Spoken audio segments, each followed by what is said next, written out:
Hi. ഒരു സ്ഥലം വരെ ഇറങ്ങിയതാട്ടോ. അപ്പോൾ തിരിച്ച് വരുന്ന വഴി ഒരാഗ്രഹം പോർക്കും കൊള്ളി കഴിക്കാൻ. ഒരു പ്രാവശ്യം കഴിച്ചതാണ്. അപ്പോൾ വീണ്ടും ആ സ്പോട്ട് എത്തുമ്പോൾ കഴിക്കാനൊരു ടെൻഡൻസി. അങ്ങനെ ഞങ്ങൾ കഴിക്കാൻ വേണ്ടി ഇറങ്ങിട്ടോ.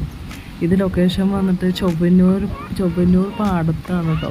അറേബ്യൻ പാലസ് എന്ന് പറഞ്ഞിട്ട് ഒരു കല്യാണ മണ്ഡപമുണ്ട്. അപ്പോൾ അവിടെ നിന്ന് കുറച്ച് ഫ്രണ്ടിലേക്ക് പോരുമ്പോൾ ലെഫ്റ്റ് സൈഡിലാണ് കേട്ടോ ഈ തട്ടുകട. ഈവനിങ് ടൈമാണ് കേട്ടോ ഇവിടെ ഓപ്പൺ ചെയ്യുക. ഇവിടെ ലൈവായിട്ട് നമുക്ക് ഉണ്ടാക്കി തരാണ് കേട്ടോ ചെയ്യണം. പോർക്കും കൊള്ളി, ബീഫും കൊള്ളി, കാടമുട്ട ഇതൊക്കെയാണ് അവിടെ ഉള്ളത്.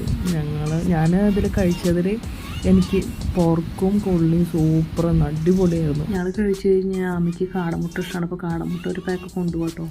ബീഫും കൊള്ളിയും ഒരു പ്ലേറ്റ് 120, പോർക്കും കൊള്ളിയും ഒരു പ്ലേറ്റ് 140. ഇങ്ങനെയാണ് അതിൻ്റെ റേറ്റ് വരുന്നത്. അത്യാവശ്യം നല്ല ക്വാണ്ടിറ്റി ഉണ്ട്. പിന്നെ നല്ല അടിപൊളി സാധനമാണ് കേട്ടോ. കഴിക്കാത്തവരുണ്ടെങ്കിൽ എന്തായിട്ടും പോയിട്ടൊന്ന് കഴിച്ച് നോക്കാം കേട്ടോ. അടിപൊളി സാധനമാണ്, എല്ലാവർക്കും ഇഷ്ടം.